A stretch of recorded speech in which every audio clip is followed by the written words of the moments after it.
Баршаңызға қайырлы күн. Бүгін сіздерге үй жағдайында қарапайым құрттың жасалу жолын көрсететін боламын. Арнама қош келдіңіздер. Бұл құртты біз алдын ала сепаратордан өткізіп аламыз сүтімізді. Одан кейін, яғни қаймағы алынған сүтті қайнатып, айран үйтіп, қатық тәріздес болады ғой. Одан кейін дорбамызға сүзгіштеп сүзіп аламыз. Одан кейін массамыз тура видеодағыдай осындай әппақ жаңағы кілегей алынғандықтан осындай әппақ болады. Сол құртымызды осылай дәміне қарай тұз қосып, қолымызбен әбден бір келкі масса болғанша езіп аламыз. Одан кейін өздеріңіздің қалауларынша кез келген формада жасасаңыздар болады.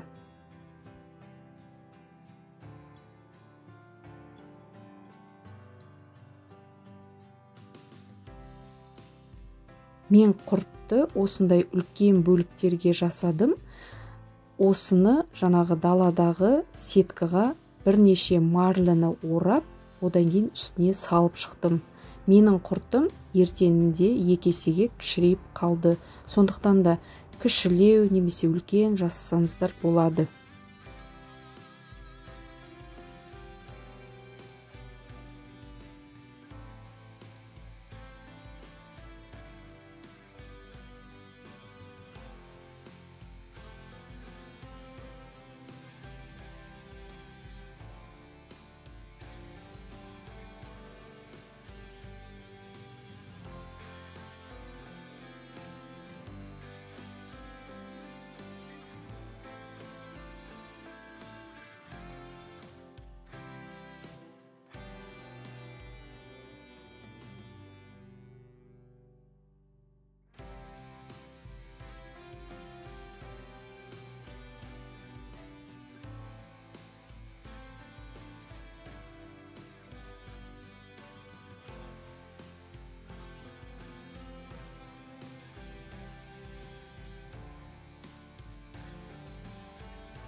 Осымен менің видеом сіздерге пайдалы болды деп ойлаймын.